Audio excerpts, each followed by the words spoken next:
Γεια σας. Σήμερα θα σας δείξω το τηγάνι από μαντέ μου που πήρα από το Τζάμπο.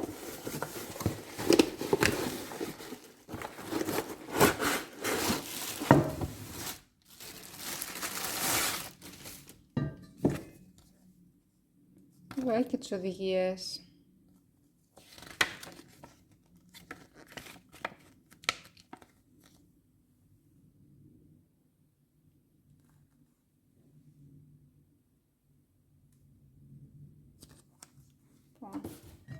Είναι αρκετά βαρύ. Ο λόγος που το πήρα είναι ότι έχω χαμηλή φερριτίνη και χαμηλό σίδηρο και υποτίθεται ότι αν μαγειρεύεις με τηγάνι από μαντέμι, σου αυξάνει στην τροφή 15% σίδηρο. Είναι ένα τηγάνι που αντέχει μια ζωή, αλλά είναι λίγο πελαλίδικο γιατί θέλει τη φροντίδα του. Κάνει για διάφορες εστίες. Κάνει και για την ηλεκτρική εστία, αυτό το πήρα. Μέχρι και για το τζάκι κάνει και για τη φωτιά. Το πλένουμε την πρώτη φορά με σαπουνάδα και νεράκι. Θα το τρίψω με αυτό εδώ το σφουγγαράκι. Καλά.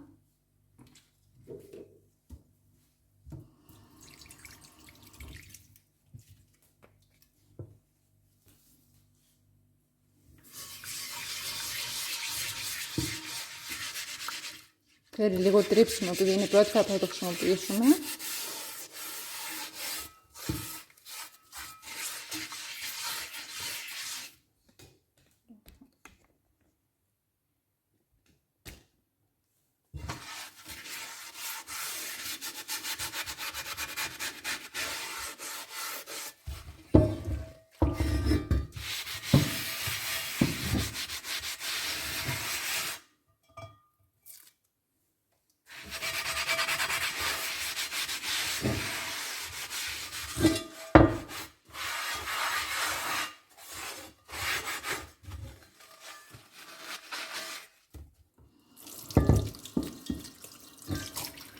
Αυτό το τηγάνι δεν πρέπει να έχετε σε πολλή επαφή με το νερό. Γι' αυτό με το που το πλένουμε, το σκουπίζουμε καλά.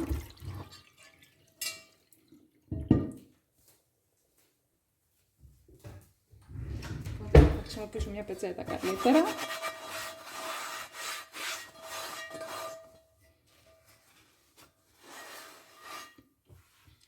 Λοιπόν, αυτό το τηγάνι, αφού το πλύνουμε, το βάζουμε στο μάτι να στεγνώσει καλά. Είναι ένα τηγάνι που δεν θέλει πολύ νερό, γιατί σκουριάζει. Προσοχή όταν τα κουμπάμε, δεν πρέπει να τα κουμπάμε ποτέ το χερούλι με γυμνό χέρι, γιατί καίει και αυτό. Είναι ένα τηγάνι που μπορούμε να το βάλουμε και στο φούρνο, να μαγειρέψουμε. Δεν πρέπει να βάζουμε, ειδικά στην αρχή που δεν έχει πολλές στρώσεις λαδιού, δεν πρέπει να βάζουμε όξινες τροφές, όπως είναι το ξύδι και η ντομάτα, η σάλτσα. Ούτε πρέπει να βράζουμε τροφές με νερό σε αυτό το τηγάνι. Το νερό το κάνει να σκουριάζει. Την πρώτη φορά που το αγοράζουμε, το πλένουμε, το τρίβουμε καλά με το σφουγγαράκι, το στεγνώνουμε στο μάτι να φύγει όλη η υγρασία και μετά θα το λαδώσουμε όλο το τηγάνι, θα το σκουπίσουμε καλά και θα το βάλουμε στο φούρνο, σε δυνατό φούρνο, για μία ώρα. Να τραβήξει όλη την υγρασία και να αποκτήσει μια επίστρωση λαδιού. Όταν μαγειρεύουμε βάζουμε αρκετό λαδάκι, αποφεύγουμε πάντοτε το νερό. Όταν το χρησιμοποιούμε και έχουμε μαγειρέψει κάτι, δεν το πλένουμε κατευθείαν, γιατί άμα είναι καυτό και το πλύνουμε μπορεί να αποκτήσει ρογμές. Ούτε όμως να το αφήσουμε να κρυώσει, γιατί μετά θα κολλάνε οι τροφές στο τηγάνι. Οπότε αφήνουμε λίγο 3-4 λεπτάκια να κρυώσει και μετά το πλένουμε. Με νερό και αλάτι και σαπουνάδα και το τρίβουμε. Θα το δείξω και μετά. Τώρα που βάλω το χέρι από πάνω, το νιώθω που είναι ζεστό και έχει γίνει.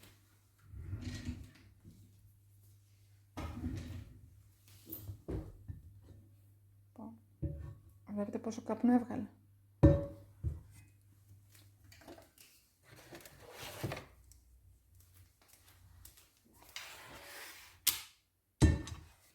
Θα το αφήσω να κρυώσει λίγα λεπτά και μετά θα το λαδώσω. λάθος που το έχω βάλει στο ξύλο, γιατί είναι τόσο δυνατό που μου μαύρισε και αυτό και πήρασε και το ξύλο εδώ. Έπρεπε να τα αφήσω στη κουζίνα. Εγώ πρώτη φορά πήρα μαντέμι, δεν ξέρω από αυτά, είδα ένα βίντεο στο YouTube και με βάση αυτό κάνω αυτό το βίντεο.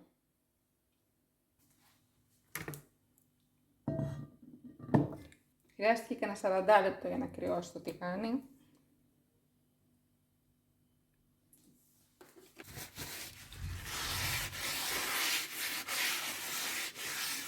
Το λαδώνουμε όλο, να πάει παντού το λαδάκι.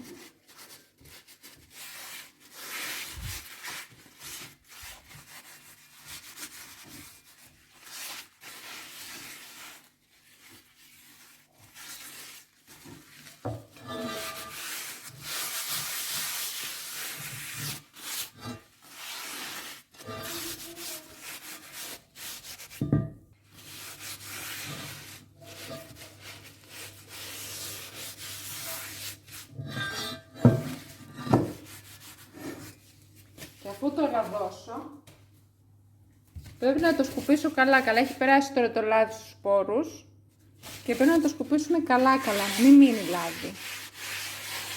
Όσο μπορούμε.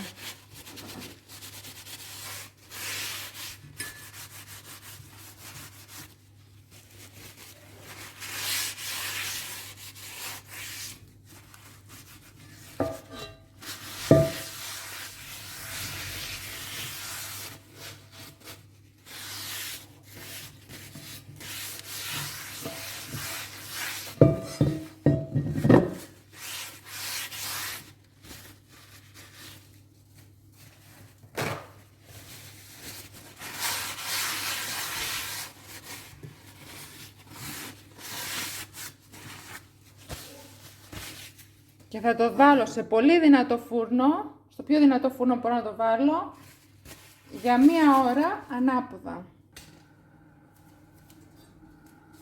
Το βάλω έτσι.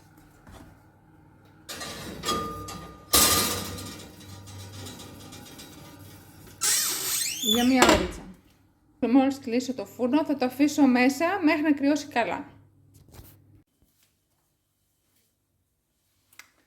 Το τηγανάκι είναι έτοιμο. Το έβγαλα από το φούρνο. Οι οδηγίες λέγανε να το βάλω στο πιο δυνατό φούρνο για 1 ώρα. Αλλά επειδή μύριζε πάρα πολύ, το έπισα μόνο μισή ωρίτσα και μετά έκλεισα το μάτι και το άφησα μέσα στο φούρνο για 1,5 ώρα μέχρι να κρυώσει καλά.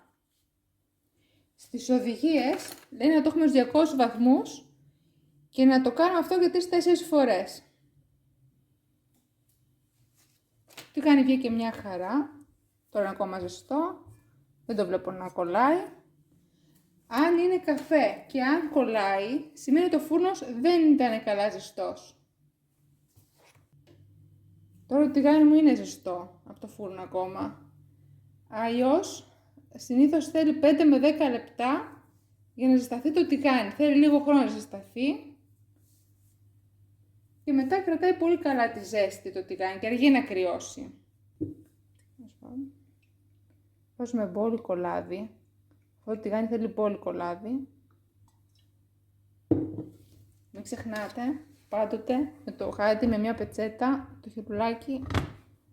Τώρα το πιάνω γιατί είναι ζεστό από το φούρνο ακόμα.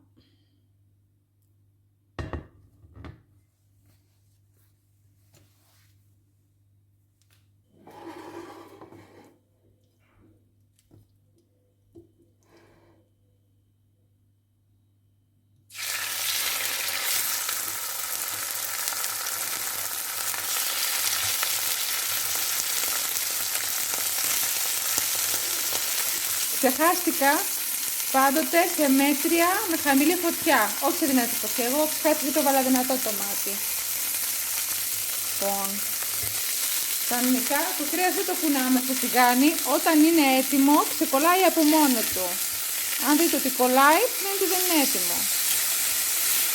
Πάμε στο κοτάκι.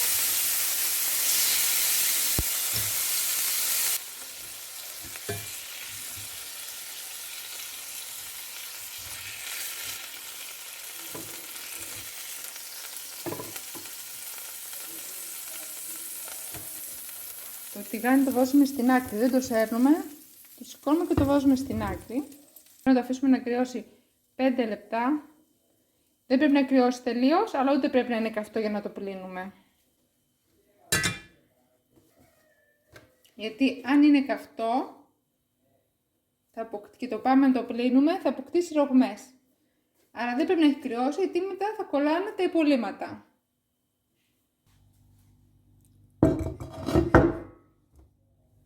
Θέλει ζεστό νερό.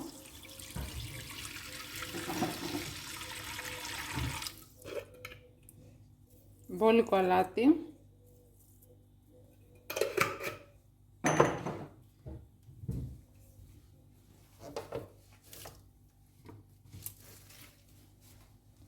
Το πλένουμε από τη σκληρή πλευρά του σφουγγαριού ή και με αυτό εδώ, αλλά όχι με κάτι μεταλλικό.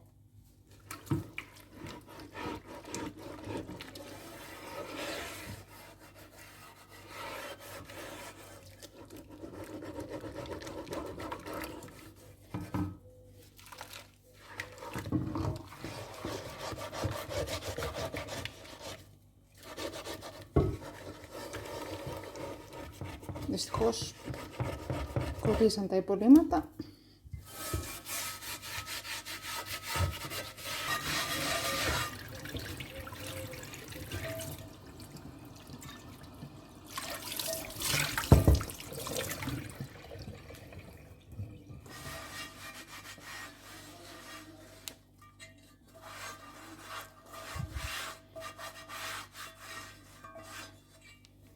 Θα το βάλουμε στο μάτι, λίγο να στεγνώσει πάλι καλά από τα νερά.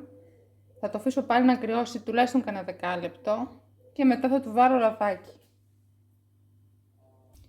Τώρα που κρύωσε το τηγάνι, του βάλουμε λίγο λαδάκι.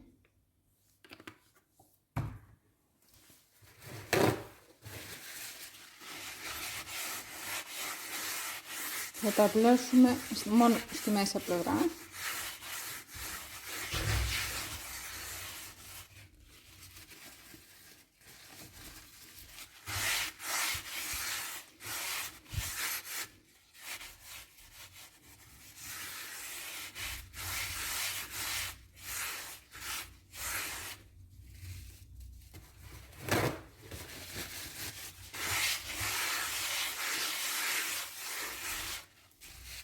Και θα ανοίξουμε το μάτι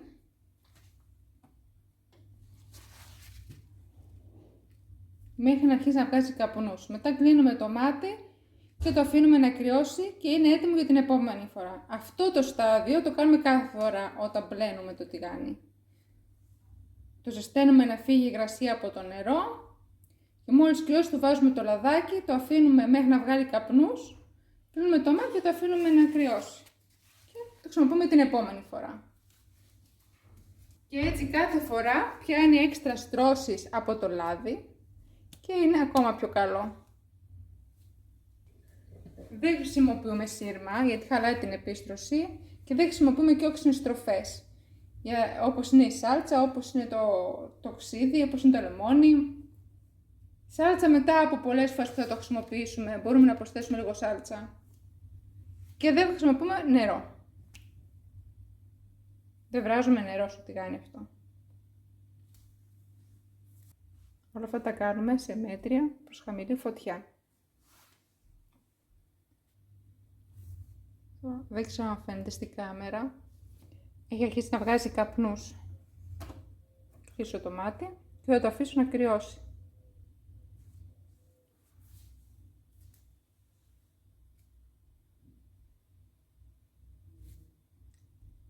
Τώρα βγάζει καπνούς.